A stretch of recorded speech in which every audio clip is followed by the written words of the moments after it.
Morning, it's the 28th of January. Where did that go? It's been 2 minutes since New Year's Day. Anyway, just walking across some wheat, or some real late drilled wheat, and it's come very uneven and thin. And I'm contemplating we were contemplating re-drilling it. There's about 5 acre in a 20 acre field. But more I look at it, more I think if it gets an early kick with nitrogen in spring, it might tiller and there might be a crop. It's one of them, damned if you do, damned if you don't. But I think I'm gonna don't. There's places like that where there's hardly out, and then you look another 10 yard. And there's quite a lot of plants, so I don't know what to say really. You see, it's all, we've put the chemical on and everything, you know, the residual chemical. I mean, there's been some cost involved, but a poor crop costs as much to grow as a good crop, so I don't know what about this one. But anyway, but lovely and dry on land. Very, very strange for time of year. You can paddle across. I know there's a bit of frosted ground, but we were paddling yesterday and there was an out stuck to your boots. Really odd, but yeah, I don't know what to say about this. I'll leave it till next week. Maybe get my uncle to have a walk across it, see what he reckons. But we had a field very similar to this last year, down near Pot Canal, and oh, it looked terrible, really did. And these thin bits like that, they ended up tillering where they'd chuck about 8 to 9 tillers out, and real bold grain and all. It did very, very well. It wasn't a bumper crop, but it was a good crop, you know, a 3 ton plus, which we're quite satisfied. Yeah, we can get 3 ton of wheat off our land. I'm quite happy, like, and it did. And at one point it looked like it was really gonna struggle, but that was Revelation, which we like Revelation. It tillers. I think this is Costello, I'm not sure, which I don't know about its tillering abilities, so I'm gonna go Google it. Next door to that field is a field of winter barley. Look how thick it is. But I know for a fact there's a lot of last year's wheat grown. We didn't really get that weather in September to make stuff chit on stubbles. And yeah, there's wheat galore. I don't know what it's going to look like at next harvest, whether it's going to look like a field of barley or a field of wheat. But I mean, what the plan is, though, what we'll do if there is a lot of wheat in, we'll harvest it, hype it up into a corner, let it naturally warm up. And it's surprising how much moisture it'll lose like that before we can put it in dryer and finish it off. Put it in and eat for a week. Let it warm up so when we go into it, it can be nearly steaming. And put it through to dryer. So, I mean, it looks fantastic. But there is a lot of wheat in it. And a lot of chickweed at yon end, what I'm going to spray out this afternoon. Oh, it's beautiful walking though. I mean, as I keep saying, time of year. Oh, look at chickweed here. Look at that. Bloody stuff. In fact, in places it's starting to smother barley. Or wheat, whatever you want to say. Right, we'll go get some proper jobs done. You filthy bloody animal. Then you come and lick my face. Now then, we're on the other side today, other side of these post holes. It's easier going actually because we're on level. There's enough, we don't have to backfill them, you know, like shutter them up and bugger about with soil to get the depth of concrete.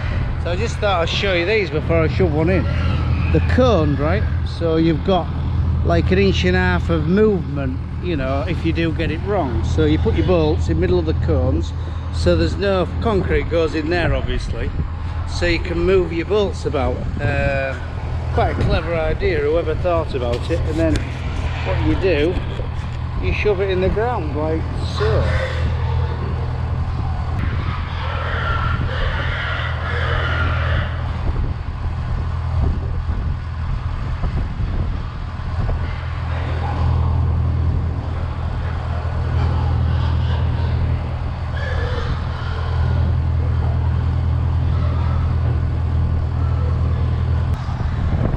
been very accurate with our hole though. We've not really been in the middle, but what matter like.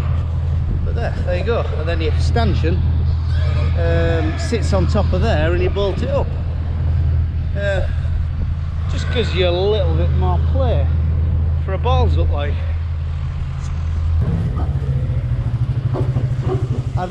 Do you want that? Oh my god, what are you doing? Right. Yeah, great. Joisting, yeah? Joisting, right. Jousting, sorry. Jousting, what did I say? Joisting. I think that's something to do with roofing, isn't it? Oh my god, if you happen an accident with that, you break your bloody neck. Do you want me to take it on tines? I'll take it on tines.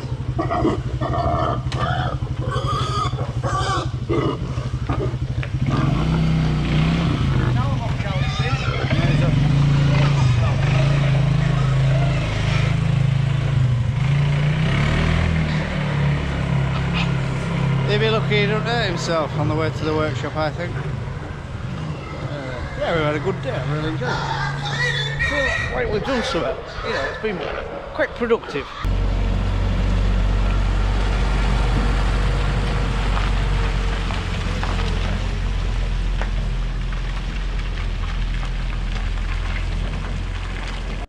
Does it? Sounds even worse now, yeah. Twice as bad. It's like a disc spinning somewhere. It didn't sound a quarter as bad as that yesterday. When it was just running. It did when it slammed up. Bloody thing. Good job we've got this on last week.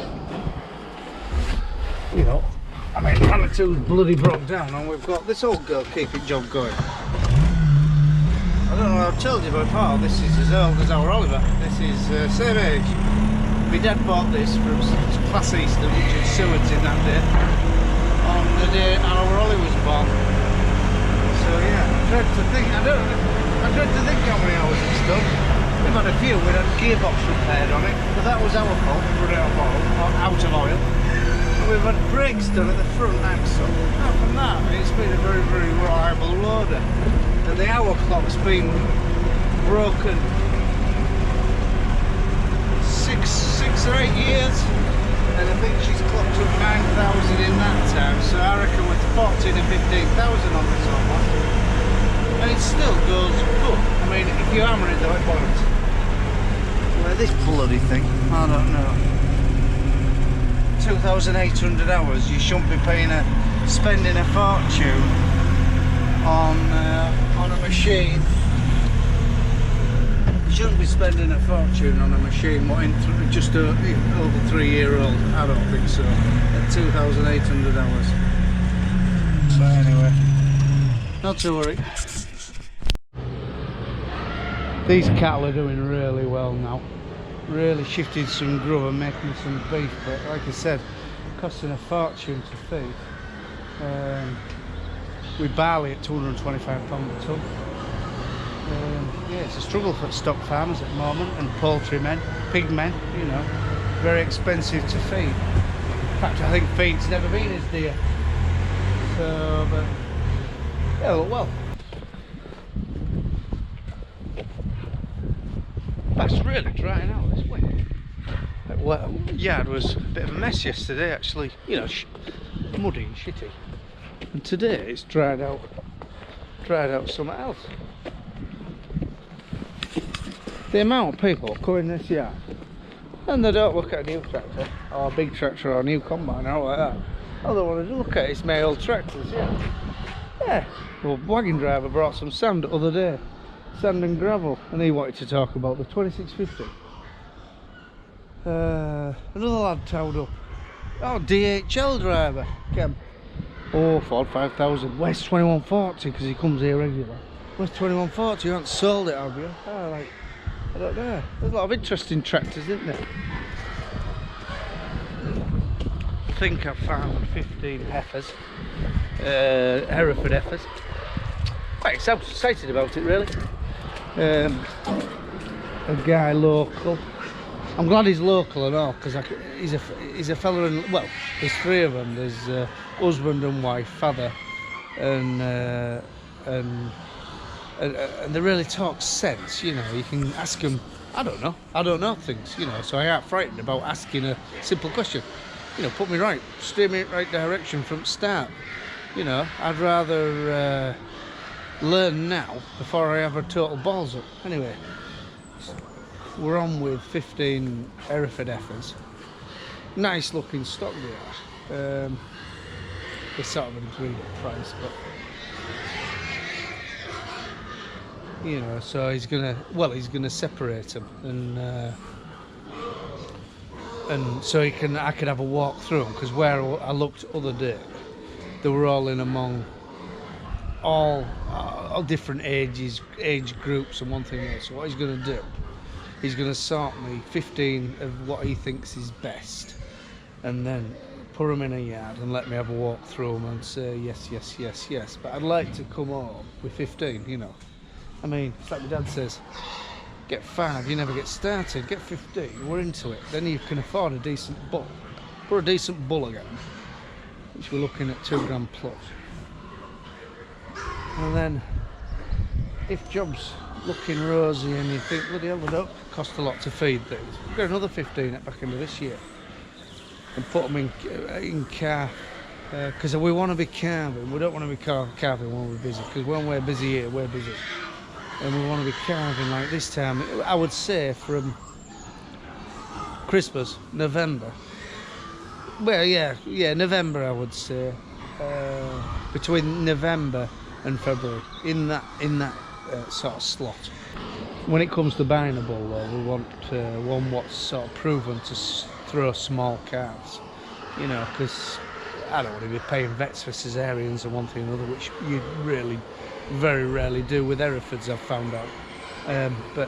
No, one what throws a good small healthy calf. I mean, he did say there was a show winner Hereford bull.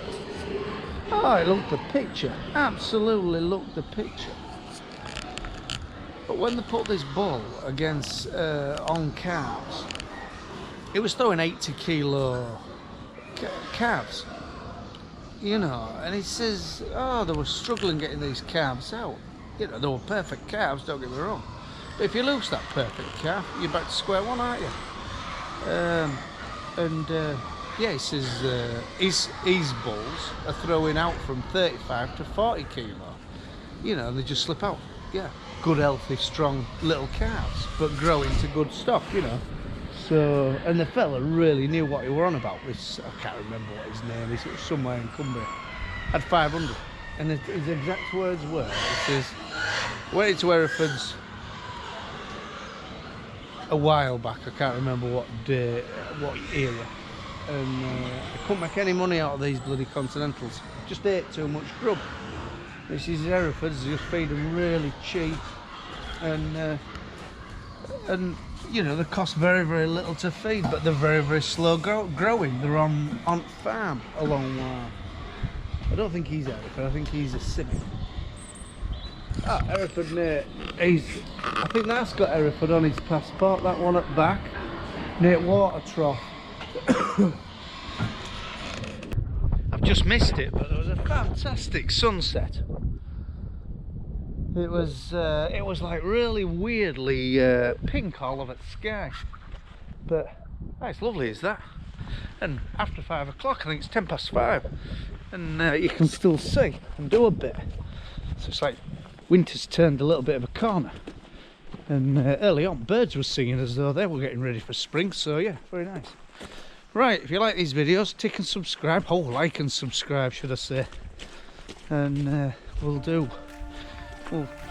keep doing it for a little bit longer. Bye for now.